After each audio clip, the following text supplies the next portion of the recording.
नमस्कार दोस्तों, मेरा नाम बॉबी जॉफन बठिंडा हेल्पर ग्रुप से। Mobile number 9478784000, Amrik Singh road, Bathinda, Punjab, India. And today is 24th of May 2020। दोस्तों, एक कहावत से अपनी बात शुरू करूँगा। It is not our position but our disposition that determines our destiny. हमारा पोजीशन नहीं डिटर्मिन करती, हमारे डिस्पोजिशन, दिमाग डिटर्मिन करता है कि हमारा भाग्य क्या रहेगा। हिंदू धर्म में लोगों के काम के अनुसार 4 वर्ण बनाए गए थे: ब्राह्मण, क्षत्रिय, वैश्य और शूद्र। सभी को कुछ अन्य नामों से भी पुकारा जाता रहा है, जैसे वैश्य को बनिया, क्षत्रिय को खत्री, ब्राह्मण को पंडित या ब्राह्मण, या शूद्र के लिए बहुत शब्द बदले गए: अछूत, असुर, अवर्ण, चंडाल, चूड़ा, दास, दस्यु, लाल, बेगी, हरिजन, Girijan, untouchable, depress class, schedule का 100 तरह के शब्द बने। इन सभी को हम आगे चलकर डिस्कस भी करेंगे। यह जो अलग अलग वर्णों वाले व्यक्ति हैं, इनमें सबसे प्रमुख बात यह है दोस्तों कि चारों वर्णों में से कोई भी जन्म के हिसाब से फिक्स नहीं थे। ये काम उनके कर्म या कित्ते के हिसाब से चलते थे। यदि कोई बहादुरी का काम करता था वो क्षत्रिय हो जाता था, अगर कोई ग्रंथ लिख लेता था या लिख देता था तो वो पंडित या ब्राह्मण हो जाता था, अगर कोई चीज़ों का व्यापार करके धन इकट्ठा करने लग जाता था तो वो वैश्य बन जाता था, बनिया हो जाता था। अगर कोई राजा हरिश्चंद्र भी अगर चंडालों वाले काम करता था वो चंडाल ही कहलाता था। और कोई भी बंदा अपना काम, अपना कित्ता अपनी मर्जी के हिसाब से चुन सकता था, उसको कोई रोक नहीं सकता था, नहीं रोक सकता है। अगर कोई एकलव्य चाहता कि वो क्षत्रिय का काम करे तो वो कर सकता है, उसको कौन रोकेगा? कोई नहीं रोकता था। अगर कोई शूद्र कहे कि वो वैश्य की तरह अपना कोई छोटा मोटा व्यापार करे तो किसी भी वक्त का कानून, ना पुराना कानून नया कानून, उसको रोक नहीं सकता था। इसी वाल्मीकि समाज के वाल्मीकि ऋषि पहले एक शूद्र के घर जन्मे थे, फिर रत्ना नाम के डाकू बन गए और अंत में सबको पता है वाल्मीकि ऋषि बन गए, जिन्होंने की सारी रामकथा रामायण का लेखीकरण कर दिया। बड़े से बड़ा कारोबार एक्चुअली पैसे से नहीं, जाति से नहीं, एक आइडिया से बड़ा होता है, एक अपनी बड़ी सोच से बड़ा होता है। और आपके कारोबार से ही आपकी जाति बनती है। जैसा काम वैसा दाम और वैसा ही आयाम। जैसा कित्ता आपका होगा वही आप बन जाएंगे, और कोई दूसरा आपको कित्ता चुनने के लिए मजबूर नहीं कर सकता। दोस्तों, जो लोग कहते हैं ना कि शूद्र जाति को दबाया गया, कुछ और कित्ता अपनाने नहीं दिया गया, वो सिर्फ अपनी कमजोरी दूसरे के सिर पे लाते हैं। कैसे, मेरे को बताओ कैसे दबाया, किसने दबाया? कभी इतिहास की स्टोरी बताओ कि उसको सिर्फ शूद्र के कारण किसी ने दबाया। छोटे लेवल पे लोग आपस में झगड़ा करते हैं, वो पॉसिबल है। बड़े लेवल पे बता दो किस राजा ने, किसने कहा कि शूद्र कोई और काम नहीं कर सकता।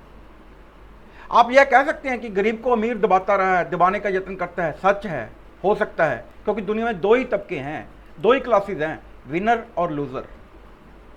लेकिन लूजर यदि अपनी असफलता अपने जन्म स्थान, परिवार, हालातों पर फोड़ने की बजाय ठान ले तो अंत में वो विनर बनकर ही हटेगा, यदि उसमें हट हो तो, जिद हो तो। What you think you become. Remember, A common man desires, wishes security, proper circumstances, but an uncommon mind creates them. वो उनको पैदा करता है। हाँ, यह है कि ज़्यादातर बेटे अपनी मर्जी से अपने पिता का काम अपनाते हैं। लोहार का बेटा लोहार बन जाता है, बढ़ई का बेटा बढ़ई बन जाता है, भंगी का बेटा भंगी कहलाता था, चमार का बेटा चमार, ललिए बानिए का, लाले का बेटा पैसों में, लाला बनकर पैसों में ही डील करता था। वो उनकी अपनी मर्जी है। वो अगर अपना काम कितना चेंज करने चाहें तो कभी भी कर सकते हैं। हाँ, अमीर और गरीब का फर्क तब भी था, आज भी है और हमेशा रहेगा, रहना भी चाहिए। यह प्रकृति का नियम है, सिस्टम है। और मैं तो ये भी मानता हूं, आप भी मानते होंगे कि पुराने समय में आपस के वर्णों में इतना फर्क नहीं था जितना अब बन चुका है। तब अमीर बंदे के घर भी वही सुविधाएं होती थी जो गरीब वैश्य या शूद्र के घर पे होती थी। अगर हम ना केवल देश का राजा उसको एक अपवाद मान लें तो बाकी अमीर क्षत्रिय हो, ब्राह्मण हो, कोई भी हो, उनके घर पे ऐसे कोई उपकरण या सुविधाएं नहीं थी जो गरीब के घर पे ना हो। लगभग एक जैसे ही जानवर, गाय आदि वो पालते थे। यह हो सकता है कि अमीर ब्राह्मण या बनिए के पास 200 गायें हों, गरीब शूद्र के पास 2 हों। जैसे क्षत्रिय के पुत्रों को दीक्षा देने के बावजूद उनके गुरु अपने झोंपड़ों या अपने आश्रम में ही रहते थे और वहीं पर सभी राजकुमारों को रहकर शिक्षा लेनी होती थी। तो फिर फर्क क्या था? क्यों चिल्लाते हैं लोग? काम धंधे के कित्ते के फर्क तो सदा से थे, सदा रहेंगे। इसकी अनगिनत उदाहरणें आपको इतिहास में मिल जाएंगी कि जाति या वर्ण का कोई महत्व नहीं, महत्व केवल धन का रहा है, संपदा का रहा है। लोग चिल्लाते हैं क्योंकि वो एक समुदाय के लीडर बनना चाहते हैं, तो जब उनको कोई सार्थक मुद्दा नहीं मिलता तो जो थोड़ा बहुत मुद्दा बन सकता है वो उसको मुद्दा बनाते हैं, उसको बनाकर खुद को बहुत ऊंचा तक, महलों तक ले जाते हैं। और जो गरीब होते हैं वो उनकी तरफ आशा की किरण के रूप में देख रहे होते हैं।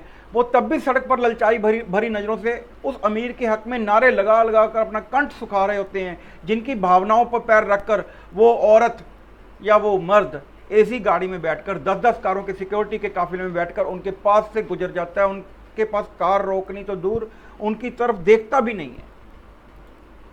उन्हीं की भावनाओं पे कह के कि तुम गरीब हो, तुमको लूटा गया है, मेरे साथ चलो, मेरे पीछे रहो, वो झुंड बनाकर खुद अमीर बन जाता है और वो झुंड गरीब का गरीब ही रह जाता है। मायावती के पास कितना बड़ा महल है आप सोच भी नहीं सकते, सिर्फ ये कहकर कि गरीबों को लूटा गया।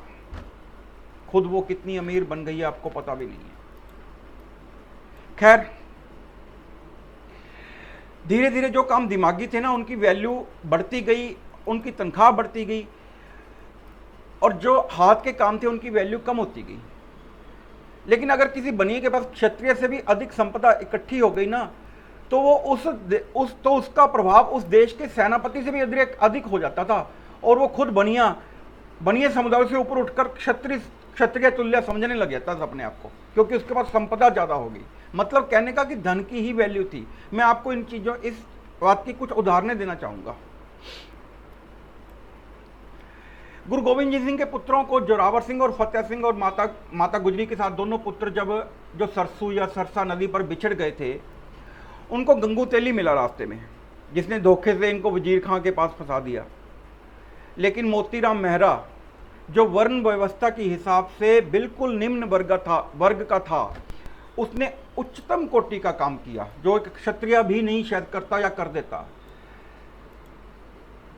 जब जो सारे परिवार का उसने धन कमाया था मोतीराम मेहरा ने, उसने सिर्फ 2-3 दिन गरम दूध पिलाने के लिए, पहरेदारों को 2-3 दिन में सिर्फ माता गुजरी और उनके बच्चों को गरम दूध पिलाने के लिए ही अपना धन रिश्वत के रूप में दे दिया, सिर्फ 2-3 दिन में ही। और इसी जुर्म के लिए मोतीराम मेहरा को, उसकी वृद्ध माँ को, उसकी पत्नी को, उसके छोटे से बच्चे को कोल्लू में पीस दिया। फिर क्या कोई मोतीराम मेहरा को कह देगा कि वो निम्न जाति का था? उच्च जाति का काम उसने क्यों किया या कैसे कर दिया? कोई नहीं कह सकता, क्योंकि हर एक बंदा केवल और केवल अपने कित्ते, अपने काम से पहचाना जाता रहा है दोस्तों, तब भी आज भी। जो कॉन्स्टिट्यूशन के शेड्यूल में लिखी हुई कास्ट है इंडिया में, उस निम्न जाति या कास्ट के बंदे को कोई चूड़ा तभी कहकर चिढ़ा सकता है जब सामने वाला गरीब हो। वही व्यक्ति, चाहे वो कितनी भी निम्न जाति का क्यों ना समझा जाता हो, अगर वो बैंक में या कहीं सरकारी नौकरी में 50,000 रुपया महीना लेता है, तो उसको पहले तो कोई उसको कह ही नहीं पाएगा, गाली दे ही नहीं पाएगा। यदि कहोगे भी तो उस पर कोई असर नहीं होगा, क्योंकि आपकी बात में कोई दम नहीं होगा, वो आपसे अमीर है। और यह भी हो सकता है कि वो आपको बराबरी कोई गाली निकाल दे। यानी सारा मामला पैसों का है कि गरीब है कि अमीर है, जाति का कोई मतलब ही नहीं है। गरीबी और अमीरी, फेल और कामयाब, बस। और नेक्स्ट उसके बाद दीवान टोडरमल जी ले लीजिए, जो बनिए थे, वैश्य थे। अपना सारा जीवन उन्होंने अलग अलग राजाओं के पास अपना धन कमाने में ही बिताया, लेकिन वही सारा कमाया धन देकर सिर्फ एक संस्कार के लिए उन्होंने जगह खरीदी, गुरु गोविंद सिंह जी के 2 बच्चों के लिए और माता गुजरी के लिए। क्षत्रिय वाला काम करके दिखाया। बाद में वजीर खान ने टोडरमल की मशीर जो जहाजी हवेली थी तहस नहस कर दी, बची खुची जायदाद भी तबाह कर दी। लेकिन अब आप ही बताओ कि वो बनिए कहे जाएंगे या क्षत्रिय? निश्चित ही कर्म महत्वपूर्ण है दोस्तों, आपका अंतिम नाम नहीं। फिर उसके बाद 1756-57 में मशहूर प्लासी के युद्ध में मुस्लिम राजा सिराजुद्दौला से अधिक ताकत एक बनिए जगत सेठ की थी।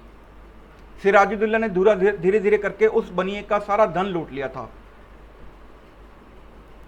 जगत सेठ उससे बहुत नाखुश था, इस चक्कर में वो अंग्रेजों से जा मिला। उस पर शोले फिल्म में अमिताभ द्वारा बोला गया कहावत बिल्कुल सही बैठती है कि नेकी हल चलाना सिखा देती है तो बदी बंदूक चलाना सिखा देती है। वो बंदूक चला के, बंदूक उठा के उसने अपने बंदों को साथ लेकर क्षत्रियों से भी अधिक लड़ा और सिराजुद्दौला को हरवाया अंग्रेजों के साथ मिलकर। कोई उसको यह थोड़े ना कह सकता था कि तुम लड़ नहीं सकते क्योंकि तुम बनिए हो, वैश्य हो, कभी भी नहीं। बात सारी धन की और आपके दिमाग की है कि आप क्या सोचते हो। वर्ण या जातियों का किसी धर्म समुदाय में कोई फर्क नहीं है दोस्तों, सिवाय गरीबी अमीरी के। यहां मैं थोड़े से मुद्दे से हटते हुए एक दो बातें भी बताना चाहूंगा कि जब औरंगजेब के मृत्यु के बाद सारी रियासतें बिखरने लग गई, गुरु गोविंद सिंह जी भी चले गए धरती से, तब बंगाल साइड में जो औरंगजेब का एक वकील था अलवर्दी खान, और आपको पता ही है कि इंडिया में पूरे मुगलिम शासन के दौरान हिंदू कुचले ही जाते रहे अपनी व्यापक शांति शांति के पाठ के चलते, लेकिन मुस्लिमों का पतन उनकी अंदरूनी बगावतों और बाद में अंग्रेजों के कारण हुआ। तो अलवर्दी खान ने बगावत करके औरंगजेब साइड की, बंगाल साइड की बादशाहत को अपने कब्जे में कर लिया। लेकिन अलवर्दी के पास कोई बेटा तो था नहीं, थे 3 बेटियां उसके थी। तो अपनी छोटी बेटी के बेटे सिराजुद्दौला को जवान उम्र में ही 17, 18, 20 साल का होगा वो, उसने राजा घोषित कर दिया। तो फिर सिराजुद्दौला की जो मौसी थी, यानी कि जो अलवर्दी की दूसरी बेटी थी बीच वाली, तो उसका बेटा शौकतगंज और एक मीर जाफर, वो भी सारी उम्र शौकतगंज भी उनसे दुश्मनी निभाता रहा कि मेरे को क्यों नहीं राजा बनाया उसके नाना ने। मीर जाफर को बाद में अंग्रेजों ने अपना एक नाम का राजा भी बनाए रखा बहुत देर तक, असलियत में अंग्रेजों की चलती थी, मीर जाफर खुद को राजा कहता था, एक सिर्फ कहलाने के लिए उसने गद्दारी कर दी थी। खैर बात यह है कि सिराजुद्दौला भी इंजॉय ना कर सका, एक बनिए ने क्षत्रिय का काम करते हुए उसके तख्ता पलट के रख दिया। तो क्या वर्ण व्यवस्था ने इनको कभी मना किया कि तुम ये काम मत करो? नहीं, कभी भी नहीं। वर्ण व्यवस्था सिर्फ समाज में एक ऑर्डर, अनुक्रमता लाने के लिए थी, क्योंकि तब सिंपल साधारण काम थे। भगवान की तपस्या या मंत्रोच्चारण का काम जो करता है, जिसमें शुद्धता की बहुत ज़्यादा महत्व होती है, होनी भी चाहिए, वो जो समुदाय यह काम करता था उसको ब्राह्मण कहने लग गए। जो लड़ाई से रक्षा करता था, जो कि अपने आप में सबसे ज़्यादा महत्वपूर्ण काम था, जो देश को दुश्मनों से लड़ाई की हालत में यह प्रेरणा देता था कि खुद कट जाओ, तुम्हारी लाश से गुजर कर ही दुश्मन प्रवेश पा सके, वो काम करने वाला क्षत्रिय बन गया। उसके बाद वैश्य, कि भाई तुम तीनों, बाकी जो तीनों वर्ण हैं, तीनों क्लासिफिकेशन हैं, इनके जीवन यापन की जरूरतों को पूरा करो, सामान लाओ बेचो, वो वैश्य कहलाने लग गया। और जो इनको बाकी तीनों वर्णों के मल मूत्र की सफाई या अन्य छोटे काम करने लग गया, उसका भी एक नाम देना था, उस समुदाय को शूद्र कहा जाने लग गया। चाहे दिमाग की कमी की वजह से, चाहे फिर इसलिए कि उसके पुरखों ने वही आसान काम चुना। हालांकि किसी भी वर्ण के बंदे को कोई रोकता नहीं था, ना ही रोक सकता था। न ही बनियों को कोई युद्ध करके क्षत्रिय बनने से रोक सकता था, न ही कोई कह सकता था कि तुम गांव में सफाई का काम करते हो तो हम अपने नाम के पीछे सिंह नहीं लगा सकते। बल्कि आज के टाइम में भी कोई कह नहीं सकता कि तुम सिंह क्यों हो, तुम तो सफाई का काम करते हो, निम्न जाति से हो, लगा लो कोई सिंह बन जाओ। उनको क्या है, कोई बंदा जो मान लो मजहबी सिख है, वो कल को क्षत्रियों वाला काम करने लग जाए, बाणियों वाला काम करने, दुकान खोलने लग जाए, तो उसको ना थोड़े ना करेगा, अपने नाम के पीछे वो कुछ भी बाणियों वाला लगा ले या खत्रियों वाले एक्सटेंशन लगा ले, कोई मना नहीं करता। कोई मर्जी जाति में घुस जाओ, कोई मर्जी जाति से निकल जाओ। हाँ, उच्च जाति में से निम्न नहीं आ सकते, क्योंकि वो उसका चक्कर दूसरा पड़ता है कि ये गवर्नमेंट के बेनिफिट लेने के लिए अपने आप को उच्च जाति से निम्न जाति में इसने कर लिया, वो नहीं कर सकते। निम्न से उच्च में तो जब मर्जी आ जाओ। कोई भी खुद को गुरु गोविंद सिंह का सिंह कह सकता है कि वो सबका मल ही क्यों ना उठाए या क्यों उठाए, कोई इसको रोक नहीं सकता। कोई किसी को कुछ भी नाम रखने से, करने से रोक नहीं सकता। बस यह एक साधारण वर्गीकरण था जो हमारे पुरखों ने किया। नाम तो देना ही पड़ना है। जैसे सारे कारपेंटर होंगे तो हम सबको बढ़ई कहने ही लग जाएंगे। वो कल को कहे कि हमें बढ़ई कह के हमारी बेइज्जती कर दी भी, ये तो कारपेंटर हैं। हर एक वर्ग को किसी न किसी चीज़ का नाम तो रख के ही बढ़ेगा। पहले छोटे समुदाय का नाम रखते हैं, फिर बड़े का। पहले एक बठिंडा का नाम है, उसके बाद इससे बड़ा यूनिट सारे बठिंडा जैसे जिले बना के पंजाब बन गया, फिर पंजाब जैसी सारी स्टेट बना के इंडिया बन गया। तो ऐसे ही पहले लोहार है, बढ़ई है, जो अलग अलग काम करने वाले उनको मिला के फिर एक बड़ा वर्ण बना दिया। अपने काम की वजह से वो किसी भी वर्ण में आते थे, ना कि किसी भी खास वर्ण में आने के कारण वो काम करते थे। वो स्वतंत्र थे किसी भी दूसरे काम या वर्ण या वर्ग वाले काम करने के लिए। ऐसे धीरे धीरे जब समाज और सभ्यता ने प्रगति की, जिनको अब तक शूद्र कहा जाता था, और शूद्र शब्द में कोई घृणा भी नहीं थी, लेकिन अब क्योंकि लोग उनसे कित्ते की वजह से परे परे रहते थे उन लोगों से, तो कुछ लोग उनको अछूत कहने लग गए। नाम बदल गया, जैसे जैसे वक्त बदला नाम बदल गया। लेकिन जैसे फिर और शिक्षा का प्रसार हुआ तो समाज के कुछ बंदों ने अछूत को गलत समझते हुए उनको चूड़ा कहकर संबोधित करना शुरू कर दिया। चूड़ा शब्द बहुत आदरणीय शब्द था, बेकार शब्द नहीं था। मैं बताता हूँ इसको बेकार इसके कित्ते की वजह से समझने लग गए लोग, गरीबी की वजह से समझने लगे। चूड़ा शब्द का मतलब था दल का या घर का प्रमुख। चाहे आप कोई भी डिक्शनरी उठा के देख लेना, जो प्रमुख बंदा होता है, जिसके बिना कोई काम संपूर्ण नहीं होता। लेकिन वही बात, धीरे धीरे लोगों को लगने लगा कि चूड़ा के शब्द का मतलब तो गरीब और निम्न काम करने वाला है। दरअसल सामाजिक व्यवस्था में दोस्तों जो समूह निचले पायदान पर होता है ना, उसकी पहचान का सूचक शब्द गाली बन जाता है। पूरे भारतवर्ष में जो भी शब्द गरीब या कोई छोटा कृत्य करने वाले के सूचक थे, जो शब्द भी, वो सामाजिक व्यवहार में गाली बनते चले गए। इस अर्थ में जो जितना गरीब, जितना छोटा हाथ की मेहनत करने वाला काम करता, उसकी पहचान उतनी ही बड़ी गाली। अगर कोई किसी को भंगी कहता तो वो चमार कहने से ज़्यादा बड़ी गाली। अगर कोई किसी को चमार कहता तो वो कुम्हार कहने से कम गाली। यानी उस शब्द में गाली नहीं है, उस जाति में गाली नहीं है, बल्कि उस कित्ते में गाली छिपी रहती है। भी तू तो जूतों का काम करता है, जूतों को सीने का काम करता है। तो नाम बदलने से जाति या जाति होने से बंदे की पहचान नहीं है, असली उसके काम से उसकी पहचान है। लेकिन फिर उसके बाद महात्मा गांधी ने यह सभी शब्द बंद करके एक बहुत अच्छा शब्द शुरू किया, हरिजन। सब बहुत खुश हुए। लेकिन फिर वही बात, धीरे धीरे हरिजन शब्द का मतलब जब प्रसारित हो गया कि इसका मतलब तो ये है कि जो बंदा सफाई का या दूसरे छोटे मोटे काम करता है उसके लिए उपयुक्त होता है, तो अच्छा खासा इज्जत वाला शब्द भी कुछ लोगों को गाली लगने लग गया कि हरिजन एक गाली है। तो वो कहते कि नहीं, हमें हरिजन भी पसंद नहीं है। तो उस वक्त देश आज़ाद होने पर संविधान के पहले शेड्यूल में सभी जातियों और कबीलों, जो लगभग 2000 के करीब है इंडिया में जातियां और कबीले, उनको सूचीबद्ध किया गया। तो धीरे धीरे लोगों ने महात्मा गांधी के दिए शब्द हरिजन को भी गाली तुल्य जब बना दिया, तो उसकी जगह शेड्यूल कास्ट कहने लगे कि जो कॉन्स्टिट्यूशन के फर्स्ट शेड्यूल में कास्ट लिखी गई हैं वो शेड्यूल कास्ट हो गई। यानी वो कास्ट या वो जातियां जो कॉन्स्टिट्यूशन के पहले शेड्यूल में मेंशन की गई हैं। हालांकि उसमें नीची और नीची सभी जातियों का जिक्र है, मेरे को ये ध्यान में आ रहा है। लेकिन अब पिछले 20 वर्षों के लगभग गवर्नमेंट ने अब ये नया कानून बना दिया कि किसी की जाति बोलनी ही नहीं है। ऐसा कोई शब्द बोलना ही नहीं है जिससे उसकी जाति की सूचना मिले। यानी जाति सूचक शब्द के जरिए जाति की सूचना देनी ही नहीं है।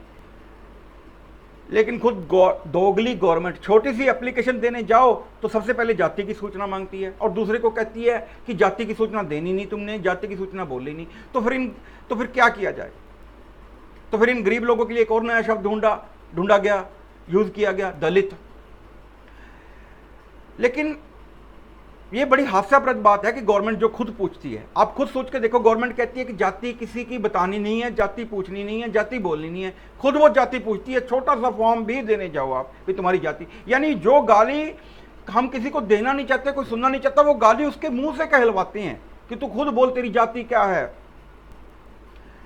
लेकिन अब बहुत दिन दूर नहीं दोस्तों जब कुछ लोगों को दलित शब्द भी गाली लगने लग जाएगा, क्योंकि गड़बड़ किसी शब्द में नहीं है, गड़बड़ उस अर्थ में है जो वो शब्द इंगित करता है। आज हम डिक्लेयर कर दें दोस्तों कि गिद्दड़ को गिद्दड़ नहीं भीदड़ कहा जाएगा, तो क्या जल्दी ही भीदड़ उस कायरता शब्द का सिंबल नहीं बन जाएगा जिसका मीनिंग आज गिद्दड़ है? लोग भीदड़ से चिढ़ने लग जाएंगे, मेरे को भीदड़ क्यों कहा? तो शब्द में थोड़ा ना है, चाहे आप उसको दलित कह दो, हरिजन कह दो, शेड्यूल कास्ट कह दो, चूड़ा कह दो, कुछ भी कहलवा लो, कुछ भी कह दो, बात तो उस अर्थ में छिपी हुई है जो उस शब्द का अर्थ है।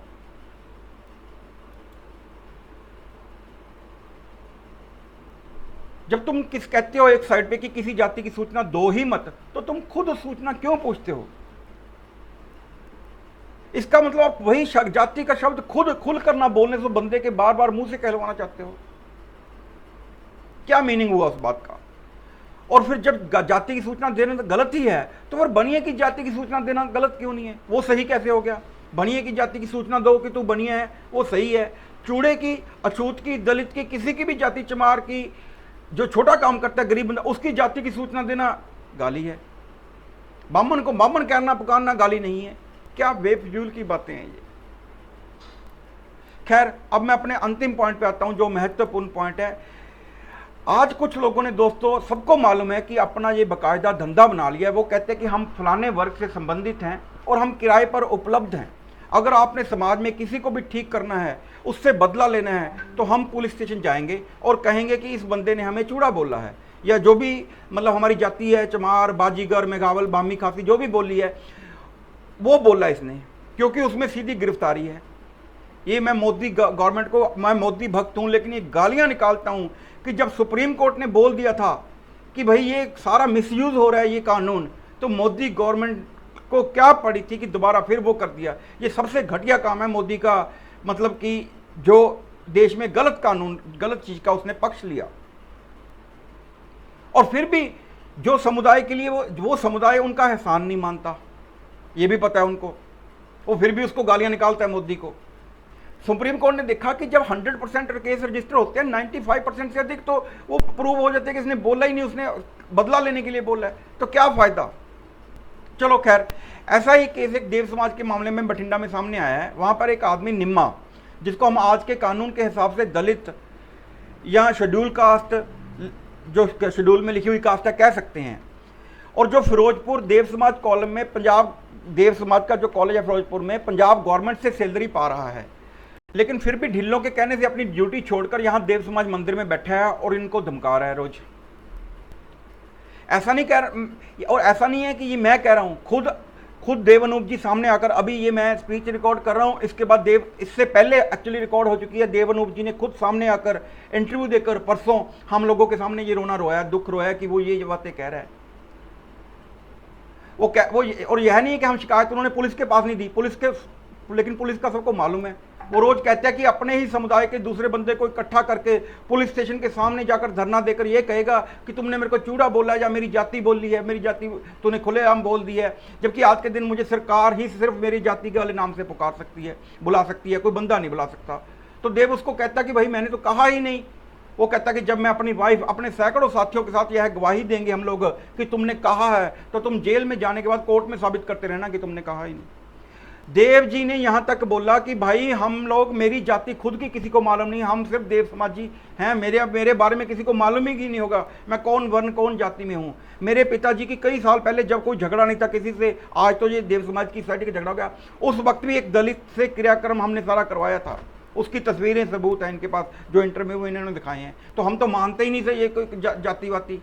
वो कहता कि जब मैं कहूँगा ना कि तुमने मेरे को मेरी जाति बोली है, तो सब कुछ देखना होता चला जाएगा। इतनी मतलब कि धमकियां मिल रही हैं, मतलब ये लोग किराए पे उपलब्ध हैं कि हम बदला लेंगे आपकी जगह, आप जो आपने किसी से बदला लेना, हम आकर कहेंगे, हमारा एक 100 का बंदों का ग्रुप है, वो आके कहेगा कि इसने हमें ये बोल दिया है और इसको अरेस्ट करो। आम बंदा अरेस्ट से डरता है, कोर्ट से नहीं डरता। कोर्ट में तो फिर जब एक बार बेल होती है तो भगवान का नाम है, न्याय मिलेगा नहीं मिलेगा 10 साल 20 साल, वो तो एक अलग चीज़ है।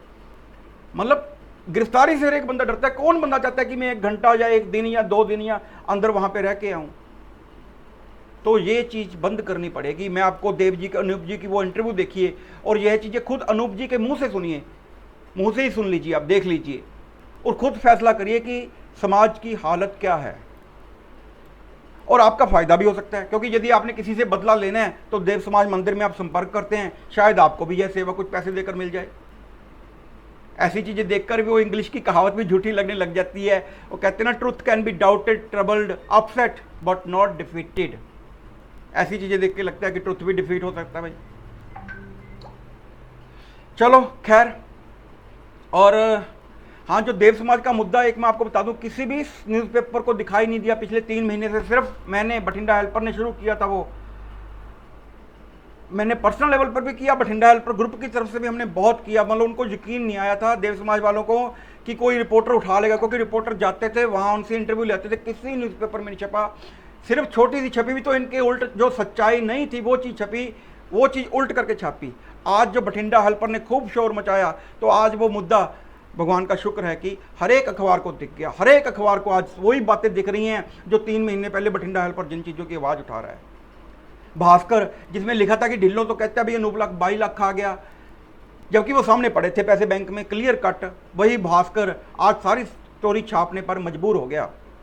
पंजाब केसरी, जागरण, ट्रिब्यून, सब में आने लगी अब न्यूज़, क्योंकि ये सारे समाज का मसला है भाई। कब तक के इग्नोर करेंगे इसको। चलो, अगर आपको कोई किसी से बदला लेना है तो आप उसी तरह निम्मा जैसे कहता है कि मैं कह दूंगा, ऐसे बंदा आपको भी मिल सकता है, कोशिश करे तो, जो कह देगा कि मेरे को इसने जाति बोली है, तो आपको मिल सकता है। और देवनी जी का दुखड़ा सुनना है तो मैं या तो इसी वीडियो के साथ अटैच कर दूंगा, जिसके साथ ही मिलेगी आपको, वो आप उनका है जरूर दुखड़ा सुन लीजिए और उनके प्रूफ देख लीजिए कि कैसे उनको परेशान कर रहा है बंदा, क्या क्या कर, सीधा सीधा उनके खुद के मुंह से सुन लीजिए। थैंक यू, बाय, नमस्कार, जय हिंद।